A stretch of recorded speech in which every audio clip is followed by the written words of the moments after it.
Eu estava aqui parindo a mensagem, pensando no que eu ia falar. E aí o Estevão veio orar e falou, um dos pedidos de oração foi sobre alguém que está aqui hoje, que perdeu a alegria de viver, perdeu a vontade de viver. E na hora me veio um grito interno assim: não faz isso, cara. A vida, ela dá voltas, ela muda. Você está num lugar bom hoje, não desista. Não desista da vida. Eu sou prova de que a vida muda. Eu sou prova que quando a gente chegar no final de tudo, a gente só vai se ver fraco o suficiente para tentar sozinho. Mas que Deus tem a capacidade de vir e mudar a nossa história. Só que Ele é bom. Chico, então por que Ele não veio e não fez antes? É porque a gente não quis, a gente não pediu. E essa é a gentileza do amor de Deus, que Ele vem e pede uma decisão, Ele pede uma atitude nossa. E não é uma atitude de, eu vou de joelho daqui até Meca, eu vou fazer sei lá o quê, eu vou até Aparecida, eu vou até a igreja do Silas Malafaia. Não é isso. É eu vou até dentro de mim mesmo e oro a Deus dizendo: Pai, eu estou aqui. Muda o que tem que ser mudado. E eu aceito o teu governo sobre a minha vida. E é interessante que nós, seres humanos, desde quando a gente era pequenininho,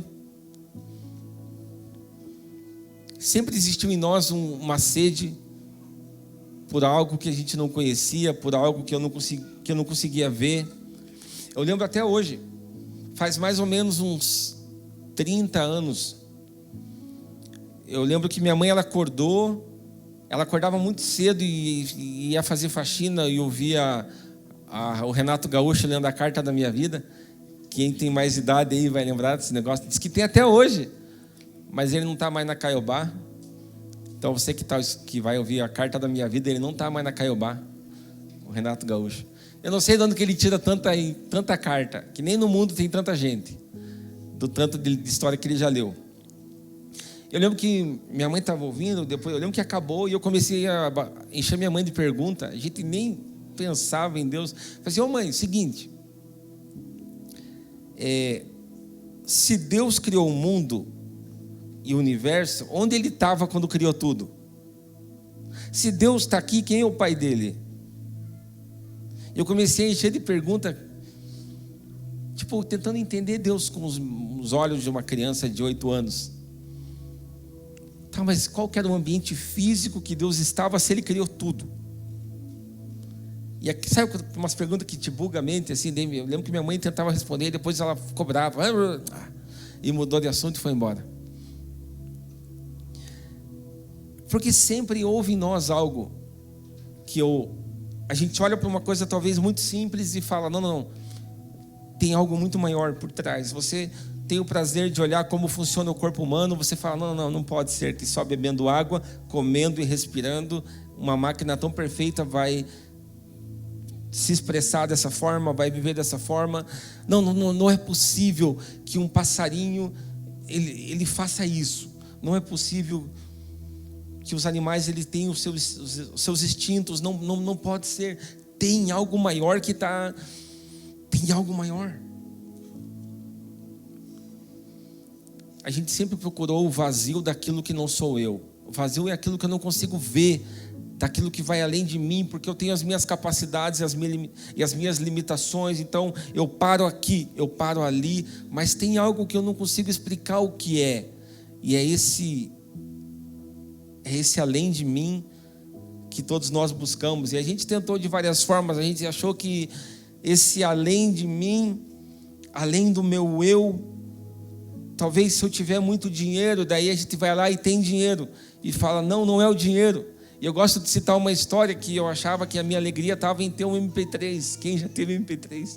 Você que é desse tempo, é de 250 mega, cabia bastante música. Lembra que você baixava uma música, ficava 10 minutos para baixar uma música? Hoje em dia você escuta sem baixar. Hoje em dia os jovens de hoje não sabem o que nós passamos. Esperar meia-noite para conectar a internet, para gastar um pulso. E a gente acha que é no dinheiro, então eu achava que era no Nike Shox. Comprei o Nike Shox, não era o Nike Shox. Eu achava que era casar, não era o casamento. Eu achava que era ter um filho, não era o filho. Nunca foi isso.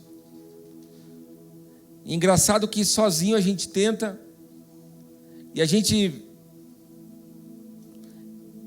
cresce, e a gente se enxerga como seres livres. Então a gente sai da casa dos nossos pais e fala: não, agora eu estou livre, eu vou viver minha vida, não quero ter mais uma pessoa chata mandando em mim, eu vou viver minha vida. Aí daqui a pouco eu estou sendo escravo daquilo que eu dizia que era liberdade. Escravo talvez de uma conta que eu não dou conta, escravo talvez de um vício no álcool, um vício em alguma droga, alguma coisa que eu estou vivendo, um vício numa pornografia, alguma coisa que eu achava que eu era livre o suficiente para ter, e agora eu sou escravo daquilo que eu achava que eu era livre. Compramos, comemos, vivemos, brigamos, a gente vai tentando ser feliz. Aí a gente é especialista na arte de parecer bonito para tentar ser aceito. Então as nossas fotos, elas colocam um filtro e a gente consegue parecer que está tudo bem.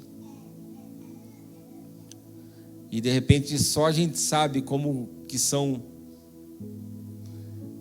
os nossos banhos com água quente. E é interessante que quando você está chorando no banho, você consegue perceber quando não é uma gota de água, mas é uma gota de lágrima. E ali a gente está sozinho. Nós vivemos uma fase da humanidade onde nós viajamos mais rápido, nós comemos as melhores comidas, nós aprendemos formas de nos relacionar com pessoas que estão do outro lado do mundo instantaneamente. Então hoje está tudo mais fácil, mas nem por isso nós conseguimos resolver o clamor do homem de o que vai além de mim, aquilo que não sou eu, aquilo que eu não consigo encontrar resposta. O homem não consegue, por mais que ele busque. E aí eu caio agora, começando essa mensagem, um texto da palavra do Senhor que está no livro de João. Vocês vão ver que o texto não vai estar aqui atrás, porque todo dia que eu vou pregar, o irmão chega para mim e fala assim: Chico, qual passagem que você vai usar para colocar no telão? E eu sempre respondo a mesma coisa: eu vou falar um monte, não precisa pegar as passagens. Eu prefiro contar a historinha para parecer mais didático e ficar mais legal. Existe em Jerusalém um tanque perto da Porta das Ovelhas chamado Betesda. Ele tem 5 pavilhões, ainda existe. E lá ficava uma grande multidão de enfermos.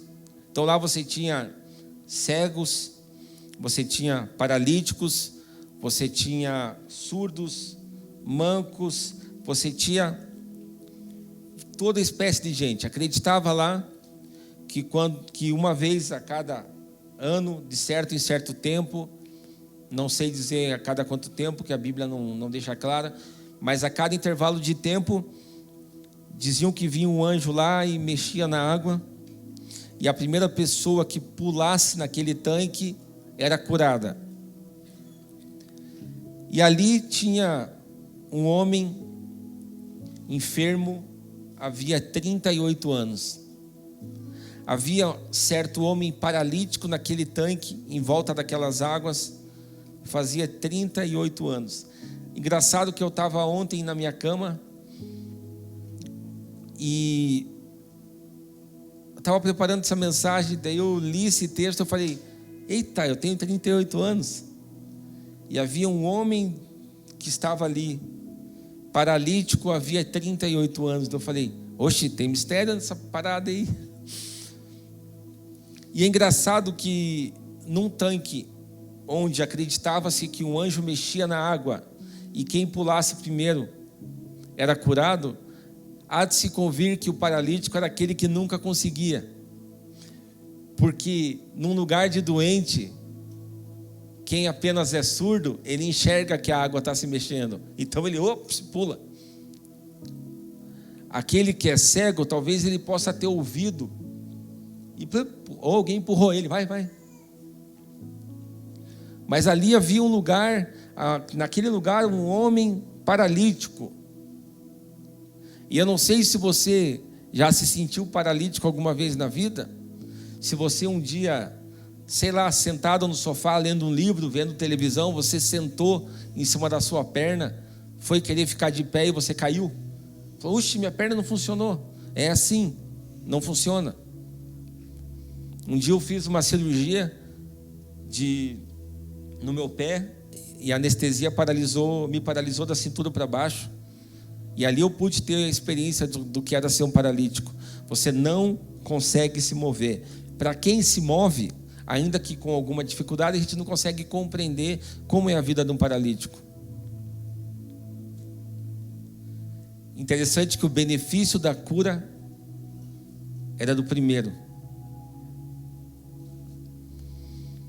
E aquele homem, há 30 e poucos anos, ele se via não sendo bom bastante para alcançar aquilo que talvez fizesse ele ficar bom.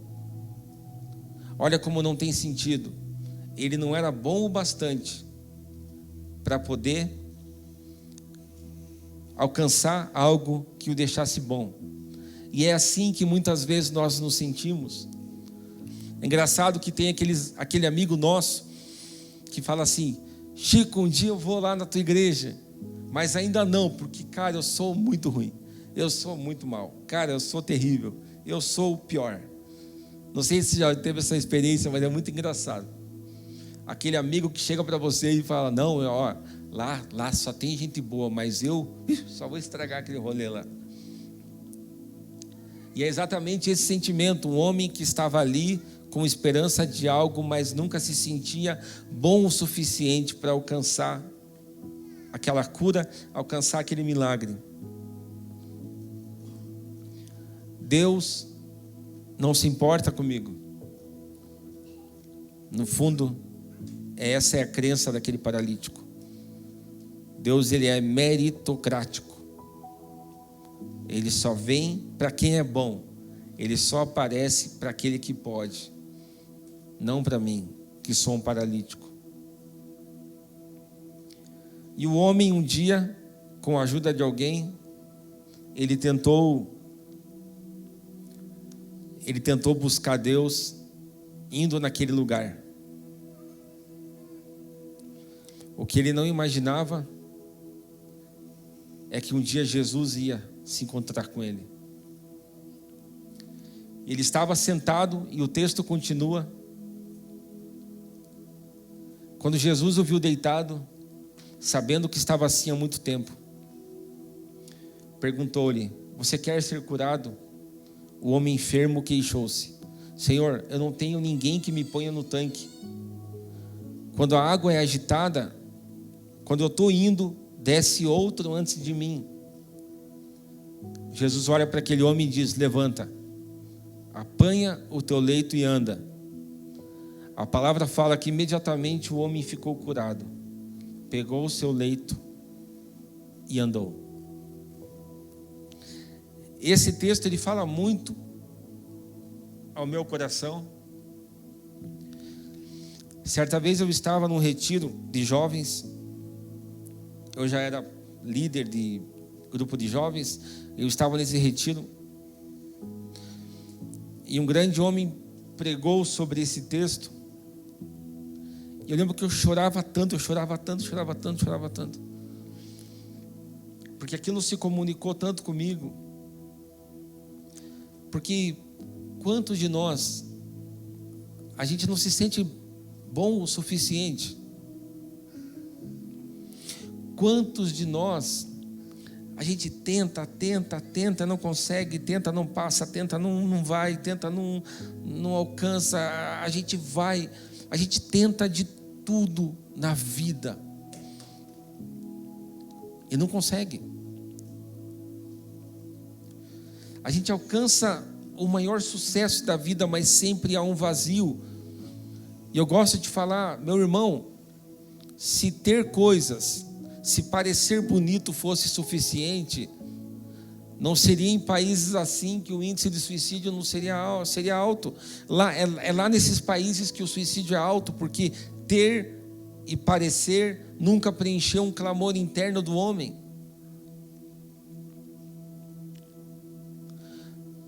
Parecer e ter nunca respondeu para o homem. Mas Chico, o que eu sou? Talvez eu seja apenas um paralítico, sentado, deitado num tanque, onde eu vejo um monte de pessoas conseguindo, num lugar que eu não consigo, num lugar que para mim não dá, num lugar que eu não sou bom o suficiente.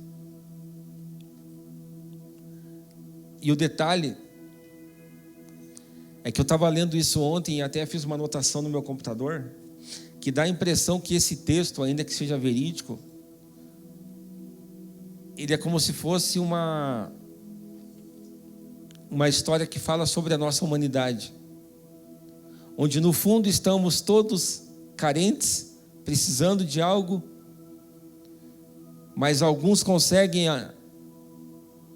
talvez uma cura, e a gente acha que essa cura vai resolver a minha vida, a gente acha que ter dinheiro vai resolver a minha vida, a gente acha que ter uma esposa, um marido vai resolver a minha vida, até que um dia essa esposa, o Senhor recolhe ela, até que um dia você vê que a tua vida está se esvaindo e nem o teu dinheiro consegue te salvar, até que a gente vê que tudo aquilo que a gente lutou uma vida toda não valeu a pena ter vivido essa vida por isso, porque quando eu alcancei, não me sobrou muita vida para curtir aquilo pelo qual eu vivi a vida toda.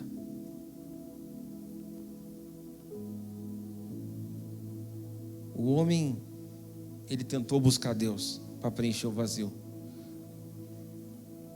Talvez você seja esse homem hoje. Talvez você seja uma mulher que se sente como um paralítico na beira de um tanque.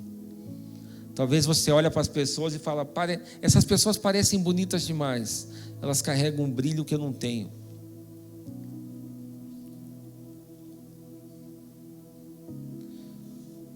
E eu confesso para vocês que eu passei pela fase da vida de ir na igreja que os teus pais te obrigavam a ir. Então, seguindo meus pais, eu fui para centro espírita, eu fui um monte de coisa. Eu fui católico, fui espírita, daí um dia começamos a frequentar uma igreja evangélica, fiquei lá por 9 anos, indo e vendo coisas muito legais. Lá eu fiz os meus melhores amigos que eu carrego até hoje. Lá eu vivi anos maravilhosos. Mas no fundo eu me sentia como um paralítico em volta de um tanque. Porque eu tentava buscar Deus. Eu estava ali, eu tentei buscar Deus. Eu tentei buscar a Deus em todos os lugares.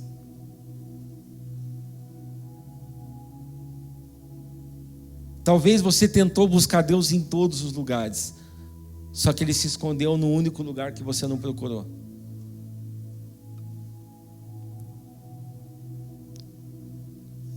Como diriam as palavras do profeta Joel: derramarei o meu espírito sobre toda a carne.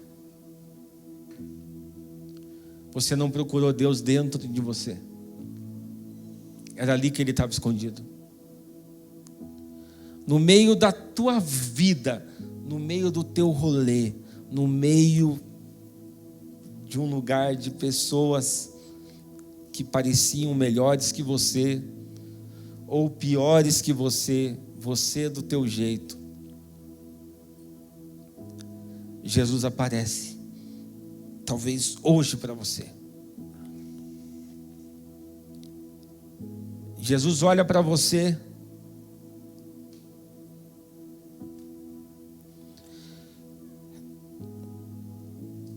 quando você talvez tenha tentado tirar a tua vida,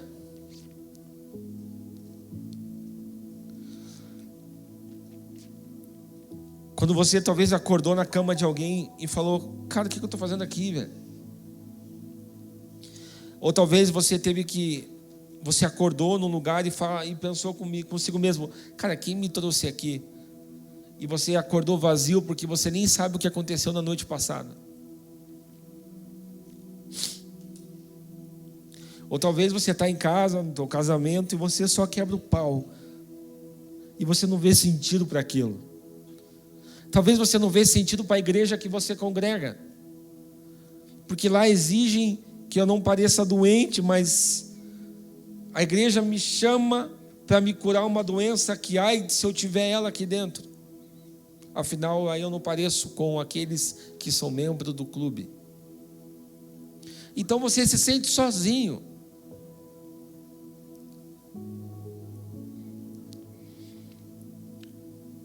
Mas eu queria te dizer que nessa manhã você está num bom lugar. Eu queria te dizer que nessa manhã o que aconteceu ontem ficou lá.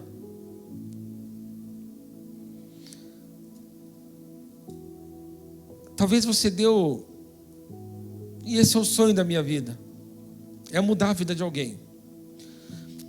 Talvez hoje você se sente como um paralítico. Talvez hoje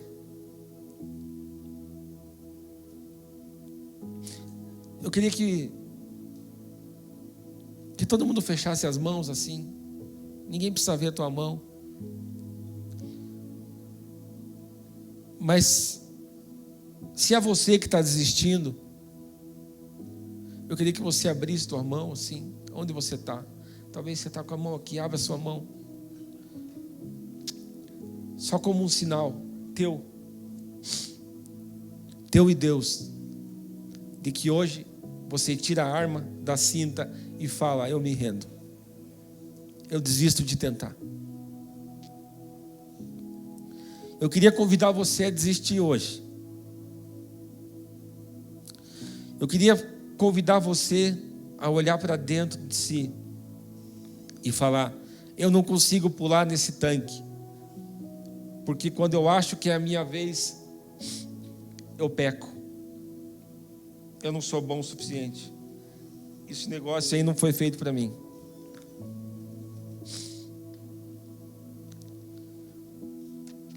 Talvez é com você que eu estou falando. Só que Jesus apareceu para aquele cara. Jesus apareceu para mim. Eu sou um improvável de Deus. Eu sei o que é querer desistir da vida também. Por isso que quando o Estevão orou aqui, aquilo cortou meu coração. Eu já fui visitado pelas piores dores.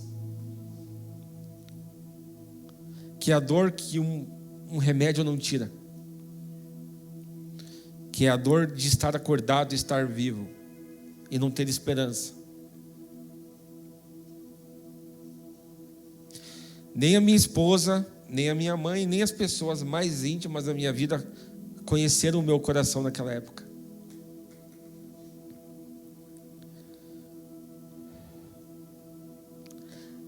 Então, eu me voltei para Deus. E eu tentei ficar com raiva. Por que eu me sentia assim?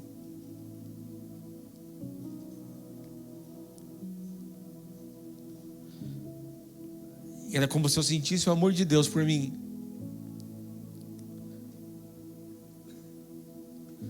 Dizendo assim, você está sendo batizado de sofrimento, porque essa é a escola dos grandes homens.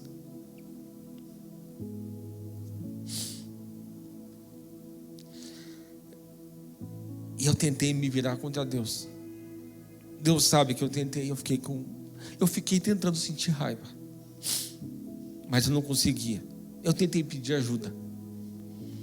Eu queria que alguém me jogasse dentro do tanque. Eu queria que alguém tirasse aquela dor de mim. Aquela dor que esse homem sentia por 38 anos. De ser diferente de todo mundo. De não ser capaz de buscar uma melhora para si mesmo.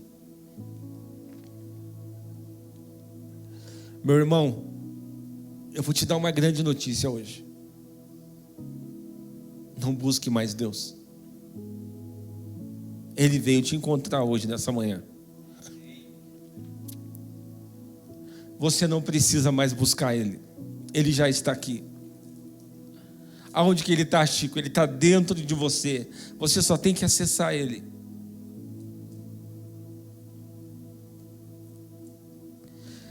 E eu demorei muitos anos para entender isso na minha vida. Eu demorei muitos anos para compreender que Deus não era uma religião,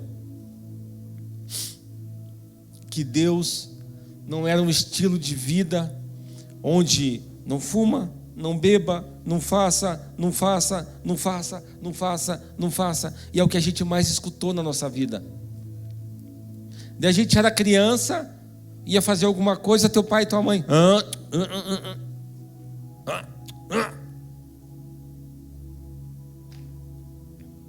Aí a gente fica adulto. Agora eu não sei se você já deu uma de galo na rua. O que você pensa que é? Pô, tomou um pé no ouvido. Eu já tomei um pé no ouvido. O cara me bateu na rua, velho. E eu levantei e falei, eu sou viadão. Ele, pô, me deu outro viadão, é. Daí eu lembro que eu xinguei ele de novo, me deu mais um. Na quarta tapa que eu tomei, eu entendi que era prudente eu ficar quieto naquele momento.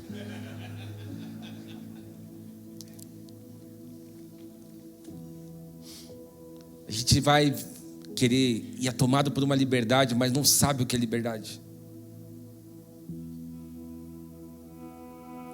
Então, por liberdade, eu vou viver aquilo que na casa dos meus pais eu não posso. E de repente está fumando maconha, está usando droga. Você não consegue tomar uma decisão se não tiver drogado. Você não consegue conversar com uma pessoa do sexo oposto se você não está bêbado. Você não consegue mais. Então aquilo que era liberdade, hoje você é refém daquilo.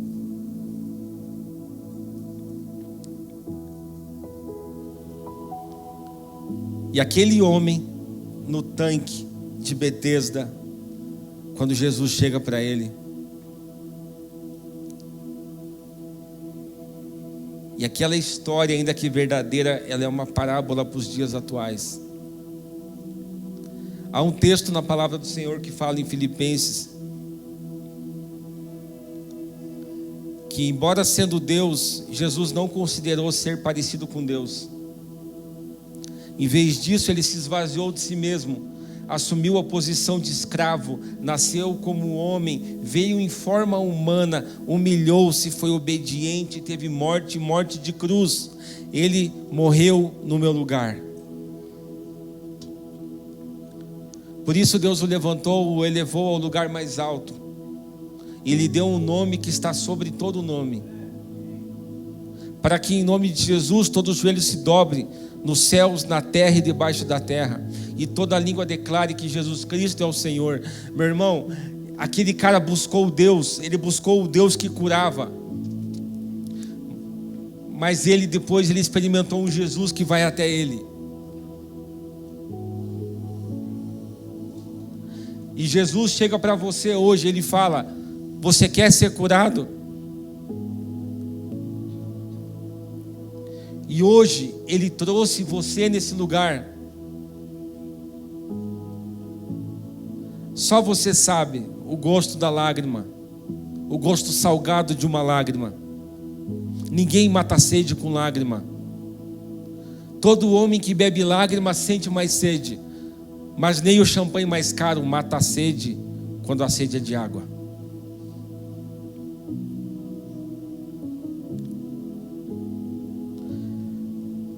E Jesus chega para uma mulher e fala assim: eu sou a água viva, quem beber de mim jamais terá sede novamente. Jesus não é a água que você joga um enfermo e ela é curada. Jesus é uma água que eu decido beber e Ele me torna uma fonte de água viva. Ele me faz derramar dessa água na vida das pessoas. E é por isso que eu estou aqui. É por isso que você está aqui. Hoje Jesus nos convida a sermos uma fonte de águas. Eu queria que você fechasse seus olhos agora nesse momento. Eu queria orar por você.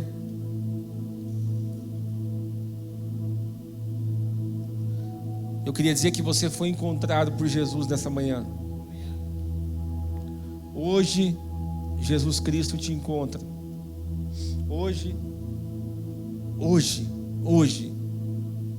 é um dia especial para a minha vida, para a tua vida.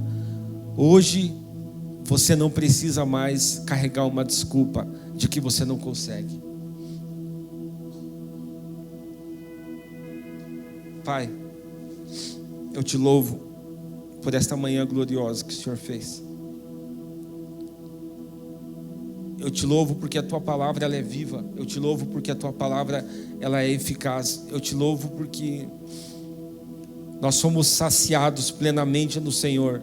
Como saber que tu és o Deus verdadeiro? Porque é só o Senhor no formato do vazio do nosso coração. Pai, visita cada coração nessa manhã. Visita cada coração que existe um vazio pela presença do Senhor. É só a sua presença que preenche o vazio do meu irmão, da minha irmã.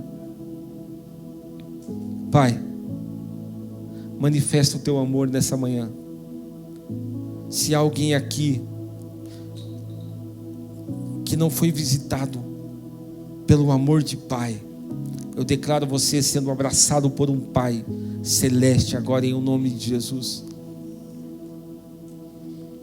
Você que foi traído na sua vida, eu declaro você amado e abraçado por um Deus que a sua palavra não muda. A sua palavra ela é eterna.